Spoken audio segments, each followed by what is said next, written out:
பாட்டி, என்ன பாட்டி இன்னும் யோசிச்சுட்டு இருக்கீங்க?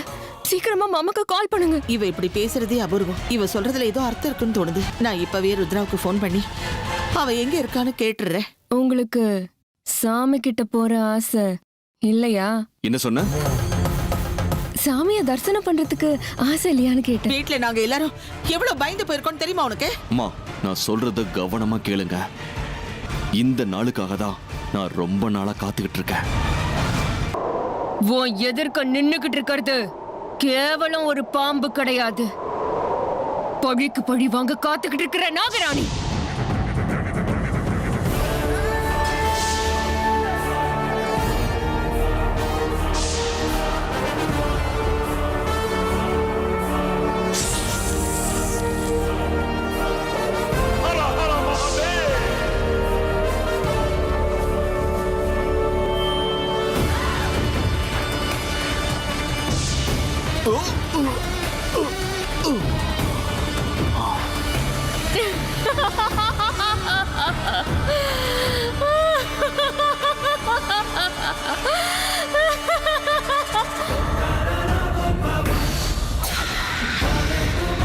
ஹேய் நாகராணி, இந்த ருத்ர மேலேயும் சக்தியை பயன்படுத்துறதுக்கு உனக்கு அவ்வளவு தைரியமா? ஜெய் மகாருத்ரா.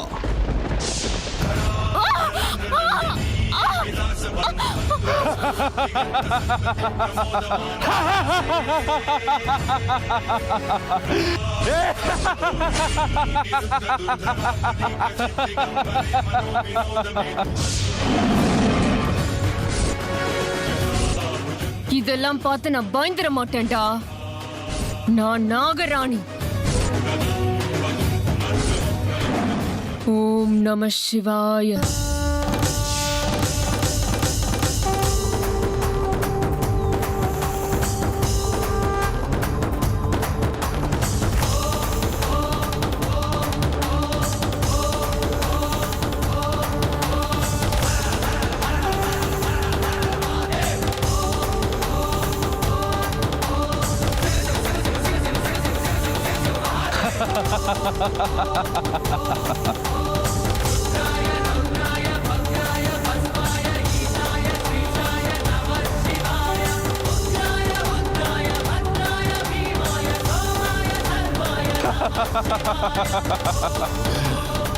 நீ பெரிய எதிரின்னு நினைச்சு நான் பிரம்மாஸ்திரம் கேட்டேன். ஆனா கேவலம் நீ ஒரு புழுவா இருப்பன்னு எதிர்பார்க்கல. என் மேலேயே ஆயுதத்தை பயன்படுத்துறியா? இப்ப பாரு. ஜெய் மகாருத்ரா.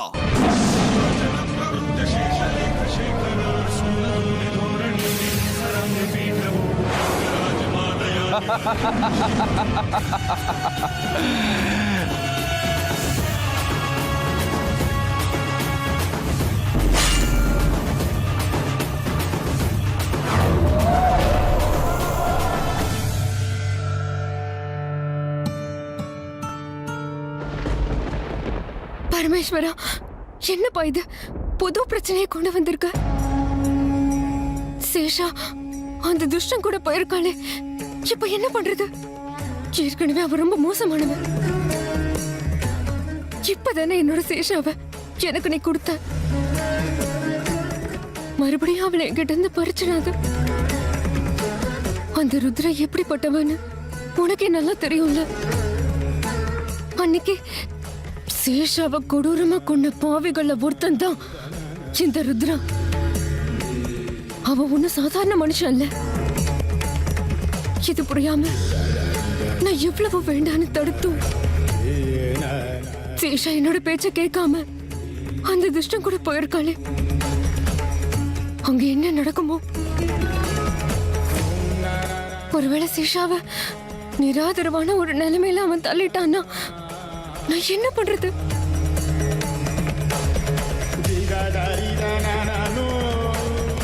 மறுபடியும் பழைய மாதிரி என்ன தறி மரமா தவிக்க வச்சிடாத பரமேஸ்வரா.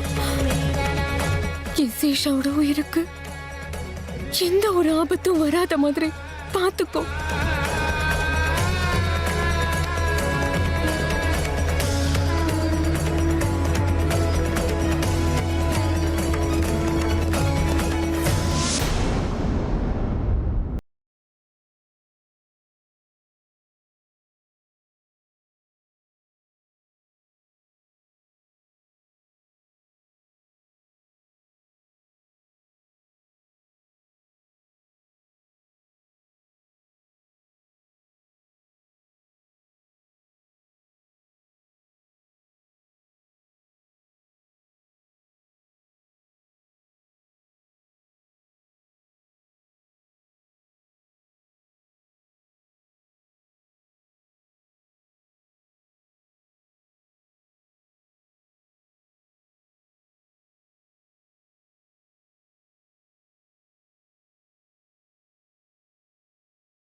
இருந்தாலும் அமிர்தா இந்த குடும்பத்துல இருக்கிறவங்க மேல வச்சிருக்கிற பாசத்தை நம்ம பாராட்டிதான் ஆகணும்.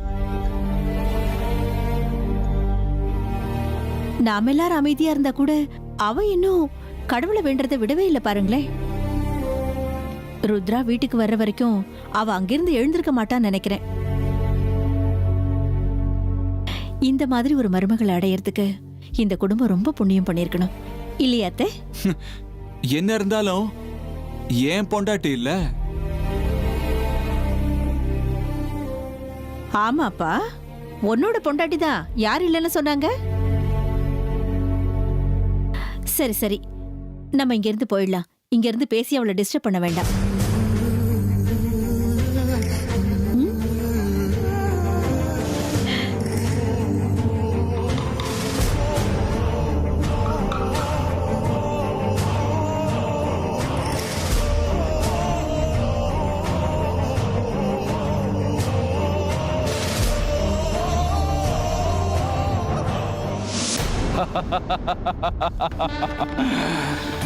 நீ ஒரு சாதாரண புழு.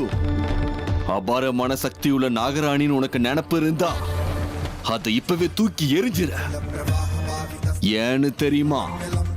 உன் எதிர நிக்கிறது இந்த ருத்ர.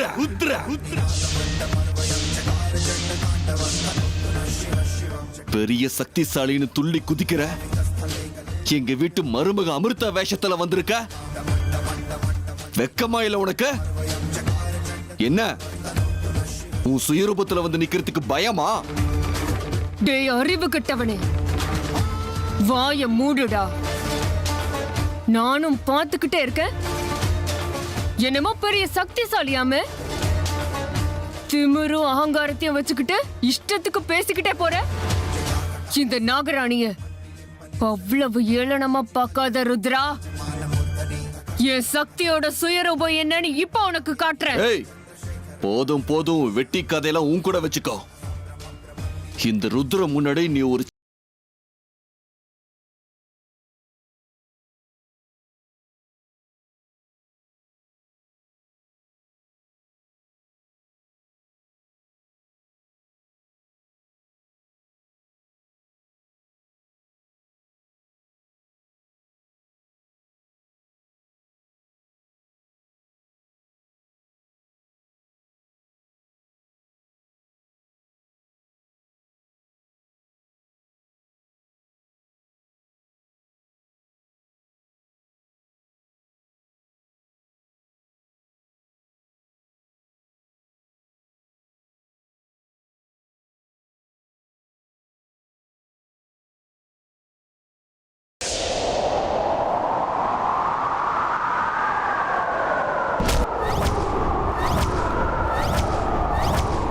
என்னைக்கு உன்னோட பாவ மூட்டை கொஞ்சம் கொஞ்சமா நிரம்புதோ அன்னைக்கு இந்த சர்ப்பங்கள்லாம் உன் தேகத்துல இருந்து வெளியே வரும். ஜாக்கிரதை.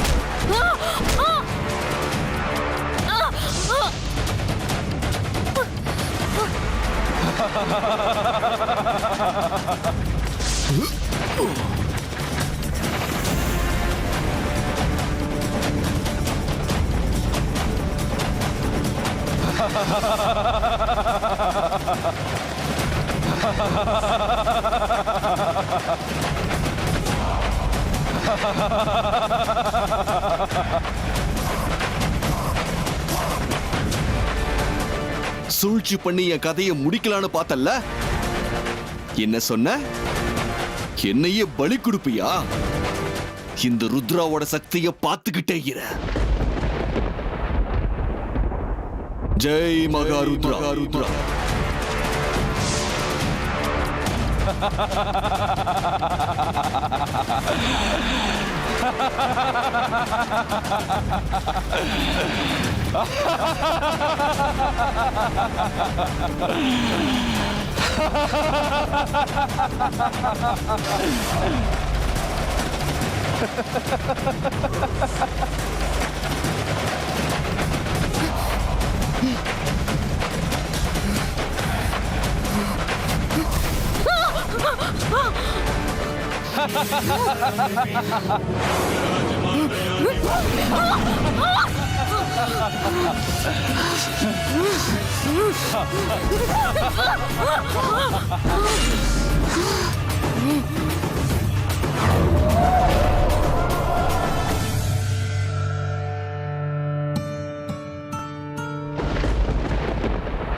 பரமேஸ்வரா, என் சேஷாவுக்கு எதுவுமே ஆகக்கூடாது.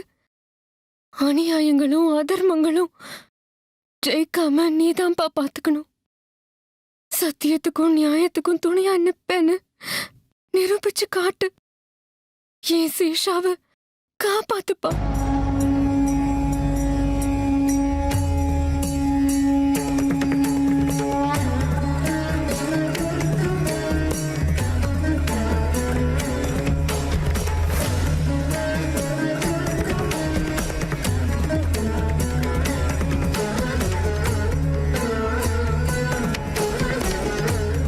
பாவம், அமிர்தா ரொம்ப நேரமா ரொம்ப கஷ்டப்பட்டுக்கிட்டே இருக்காங்களே. சாமி முன்னாடியே உட்காந்துருக்காங்க. காலையில இருந்து இவங்க எதுவுமே சாப்பிடல போல இருக்கு. போய் என்னன்னு பார்ப்போம். நான் கூட இருந்தா அவங்களுக்கு கொஞ்சம் ஆறுதலா இருக்கும்.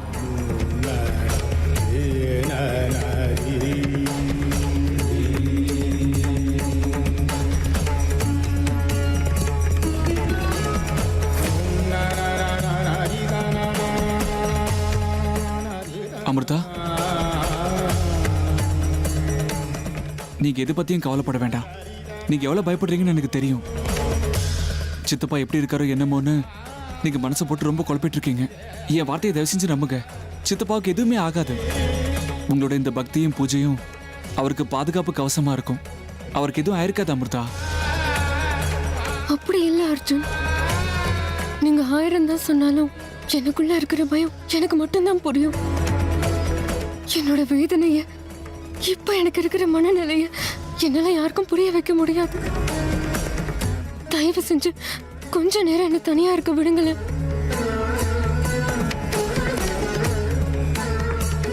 இதுல எனக்கு நல்லா புரியுது அமிர்தா. நீங்க இந்த குடும்பத்து மேல எவ்வளவு அன்பும் பாசமும் வச்சிருக்கீங்கிறது. ஏன் மனசு சொல்லுது சித்தப்பா சேஃபா வீட்டுக்கு திரும்பி வந்துருவாருன்னு. அது நடக்க கூடாதுன்னு தானே பயப்படுறேன். அவன் பத்திரமா வீட்டுக்கு வந்துட்டானா சேஷாக்கும் ஆபத்துன்னு தானே அர்த்தம். எந்த காரணத்தை கொண்டும் அப்படி ஆகக்கூடாது. இது பாருங்க, நீங்க இப்படி எல்லாம் பட்னியா இருந்தா உங்க ஆரோக்கியம் கெட்டு போயிடுங்க. நானே சொல்றேன்ல, சித்தப்பாக்கு எதுவும் ஆகாதுங்க. வாங்க வந்து கொஞ்சமாவது சாப்பிடுங்க. இல்ல எனக்கு எதுவும் வேண்டாம். நீங்க போங்க, போய் சாப்பிடுங்க. மாமா வீட்டுக்கு வந்து சேர்ற வரைக்கும் நான் எதுவும் சாப்பிட மாட்டேன். இது பாருங்க அமிர்தா, நீங்க இப்படி வருத்தப்பட்டு உட்காந்துட்டு இருக்கும்போது நான் போய் அங்க உட்காந்து நிம்மதியா சாப்பிட முடியுமா? வாங்க, நானே உங்களுக்கு ஊட்டி விடுறேன். உங்க கஷ்டம் தாங்க என் கஷ்டம், உங்க சந்தோஷம் தாங்க என் சந்தோஷம். உங்க கஷ்ட சுகத்துல எல்லாம் பங்கெடுத்துக்கிற வாய்ப்பை எனக்கும் கொடுங்க. நீங்க இப்படி இருக்கிறத பார்க்கும்போது எனக்கு ரொம்ப கஷ்டமா இருக்குங்க அமிர்தா. வாங்க ப்ளீஸ். இல்ல அர்ஜுன், என் மனநிலைமையை கொஞ்சம் புரிஞ்சுக்கோங்க. இப்ப நான் ரொம்ப வருத்தத்திலயும் வேதனையிலயும் இருக்கேன். என்னோட மனநிலைமைய யாருக்குமே புரிய வைக்க முடியாத ஒரு சூழ்நிலையில இருக்கேன். அதான் அப்பவே சொல்லிட்டேன்ல, தயவு செஞ்சு கொஞ்ச நேரத்துக்கு என்ன தனியா விடுங்க அர்ஜுன். முடியாதுங்க அமிர்தா, நீங்க இப்படி ஒரு நிலைமையில இருக்கீங்கன்னு தெரிஞ்சு கூட உங்களை இப்படியே விட்டுட்டு போறதுக்கு நான் ஒன்றும் பாவி இல்லை. எது வேணாலும் நீங்க என்கிட்ட பகிர்ந்துக்கணும். உங்களை இந்த நிலைமையில விட்டுட்டு நான் எங்கேயும் போகிறதா இல்லை அமிர்தா. ஐயோ அர்ஜுன், தயவு செஞ்சு நான் சொல்றத புரிஞ்சுக்கோங்க. இல்லங்க அமிர்தா. அர்ஜுன், ஆ. அமிர்தா சொல்றது சரிதான். அது இல்லண்ணா. அர்ஜுன், சுகமாகட்டும் துக்கமாகட்டும் ஒவ்வொருத்தரும் ஒவ்வொரு மாதிரி ஹேண்டில் பண்ணணும்னு நினைப்பாங்க. அமிர்தாவுக்கு தனியா உட்கார்ந்து பூஜை பண்ணும்போது அதோட ஆறுதல் கிடைக்குதுன்னா அதையே நம்ம தடுக்கணும். அவ மனசு நார்மல் ஆனதுக்கு அப்புறம் அவளே வருவா. நீ எழுந்து வா. அவளை கொஞ்ச நேரம் தனியா விட்டுரு. அவளோட பூஜையில தொந்தரவு கொடுக்காத. அது அப்படி இல்லண்ணா. அர்ஜுன், எழுந்து வாடா. அமிர்தா, நீ உன் பூஜையை நடத்து. எழுந்து வாடா.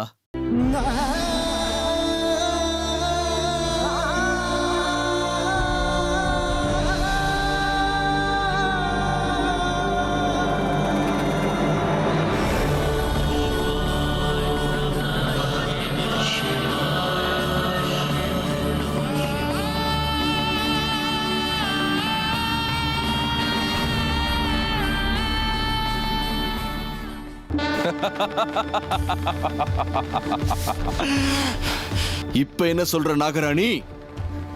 இந்த ருத்ரனை எதிர்த்த விளைவுகள் எப்படி இருக்குன்னு பார்த்தல்ல?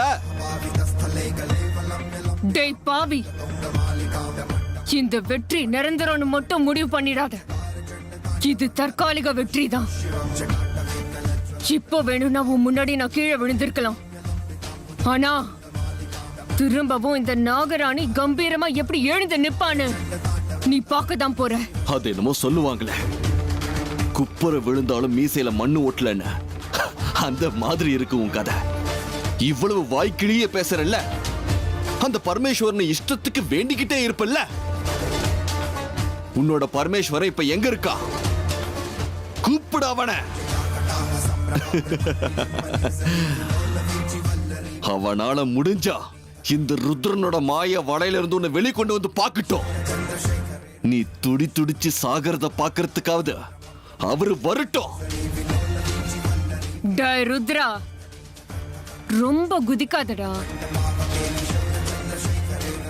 இந்த நாகராணிய சம்ஹாரம் பண்றது அவ்வளவு சுலபம் இல்ல. சேச்சே, நான் உன்னை சம்ஹாரம் பண்றதா? வேண்டாம் வேண்டாம் வேண்டாம். நாகராணி, நான் உன்னை சம்ஹாரம் பண்ண போறது இல்ல. நான் தவம் பண்ணி படைச்சிருக்கிற சக்தி உன்னை சம்ஹாரம் பண்ணிடும். நான் தூரத்திலிருந்து உன்னோட சாவ பார்த்து ரசிப்ப நாகராணி.